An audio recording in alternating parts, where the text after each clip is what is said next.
नमस्कार, आप सभी का एक बार फिर से स्वागत है हमारे चैनल संस्कारी बेटी पे। हरे कृष्णा। ओम नमो भगवते वासुदेवाय नमः। भगवान विष्णु के भक्त के लिए एकादशी बहुत ही महत्व रखती है। साल में कुल 24 एकादशी होती हैं। व्रत राज ग्रंथ के अनुसार भादो यानी भाद्रपद मास के कृष्ण पक्ष की एकादशी तिथि को अजय एकादशी का व्रत रखा जाता है। अजय एकादशी का विशेष महत्व है। इस दिन व्रत करने से न केवल धन और सुख की प्राप्ति होती है बल्कि सभी प्रकार की चिंताओं से भी मुक्ति मिल जाती है। तो चलिए आपको बताते हैं अजय एकादशी की तिथि, पूजा और पारण के शुभ मुहूर्त के बारे में। भादो में कृष्ण पक्ष की तिथि को जो एकादशी आती है उसे अजय एकादशी कहते हैं और भादो माह के शुक्ल पक्ष में पड़ने वाली एकादशी को परिवर्तनी एकादशी या जल छोड़नी 11 कहते हैं। अजय एकादशी की व्रत कथा राजा हरिश्चंद्र से जुड़ी हुई है। राजा हरिश्चंद्र अपनी प्रजा से बहुत प्रेम करते थे और अपनी प्रजा को हमेशा खुश रखते थे।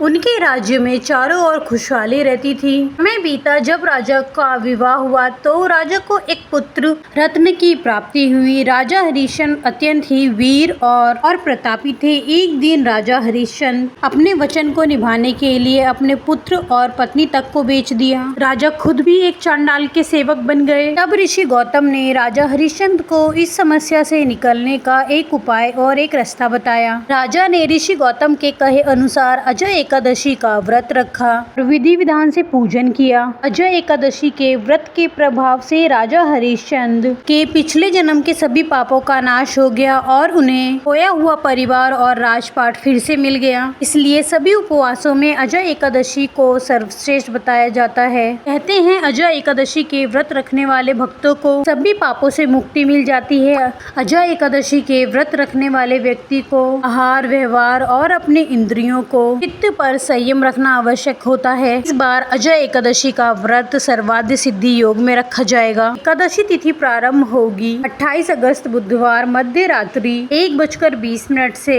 और एकादशी तिथि समाप्त होगी 29 अगस्त गुरुवार मध्य रात्रि 1:37 पर। इसलिए इस बार अजय एकादशी 29 अगस्त गुरुवार को रखा जाएगा। सिर्फ 29 अगस्त गुरुवार को ही अजय एकादशी का व्रत रहेगा। सभी ग्रस्त जन और वैष्णव जन केवल इसी एक दिन उपवास रखेंगे। एकादशी के दिन यानी 29 अगस्त गुरुवार को सूर्योदय होगा सुबह 6:12 पर और सूर्यास्त होगा शाम 6:43 पर। ब्रह्म मुहूर्त सुबह 4:35 से 5:23 तक रहेगा। अमृत काल सुबह 6:20 से 7:59 तक रहेगा। सुबह की पूजा आप ब्रह्म मुहूर्त में या अमृत काल समय में कर सकते हैं। इस दिन सिद्धि योग शाम 6:15 तक रहेगा। विजित मुहूर्त दोपहर 12:02 से 12:52 तक रहेगा और राहु काल दोपहर 1:30 बजे से 3 बजे तक रहेगा। सर्वाधिक सिद्धि योग में की गई पूजा का फल अवश्य मिलता है। ऐसे में आपकी कोई मनोकामना हो तो उसकी पूर्ति के लिए आज आप व्रत रख सकते हैं। व्रत रखना संभव ना हो तो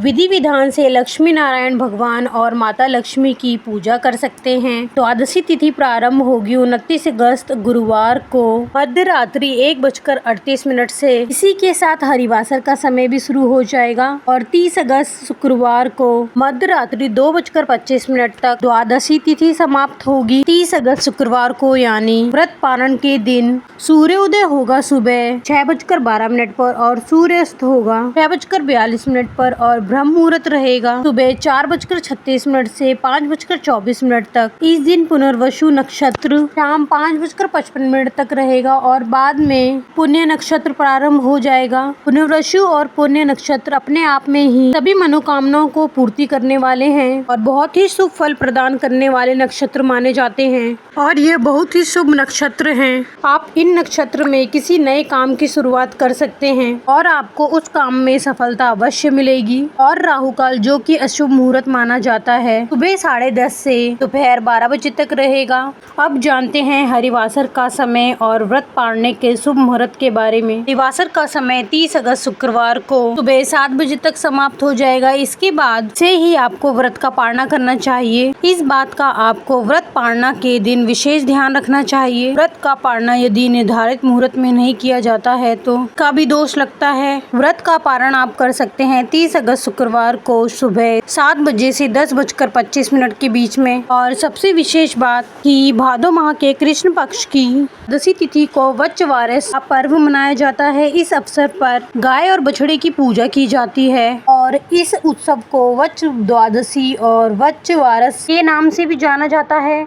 कुछ जगह पर वच्छवारस का यह उत्सव कार्तिक माह के शुक्ल पक्ष की द्वादशी तिथि को मनाया जाता है और धार्मिक पुराणों में गौ माताओं में समस्त तीर्थों का वास होने की बात कही जाती है। पूजनीय गौ माता हमारी ऐसी माँ है, इनकी बराबरी कोई देवी देवता नहीं कर सकते और ना ही कोई तीर्थ। गौ माता के दर्शन से ही ऐसा पुण्य मिल जाता है जो बड़े बड़े यज्ञ दान आदि कर्मों से भी प्राप्त नहीं हो सकता। इसलिए इस दिन आप भगवान श्री कृष्ण और गाय और बछड़े की पूजा करके गाय और बछड़े को हरा चारा अवश्य खिलाएं। भगवान विष्णु की पूजा करने के लिए तुलसी पत्र एक दिन पहले यानी 10वीं तिथि को ही तोड़कर रख लें, क्योंकि एकादशी व्रत के दिन तुलसी पत्र नहीं तोड़ना चाहिए और विष्णु बिना तुलसी पत्र के कोई भोग स्वीकार नहीं करते, इसलिए तुलसी पत्र अवश्य रखें। आपको ये जानकारी कैसी लगी कृपया कमेंट करके बताएं और हमारे चैनल संस्कारी बेटी को लाइक एंड सब्सक्राइब करें। धन्यवाद। ओम नमः शिवाय।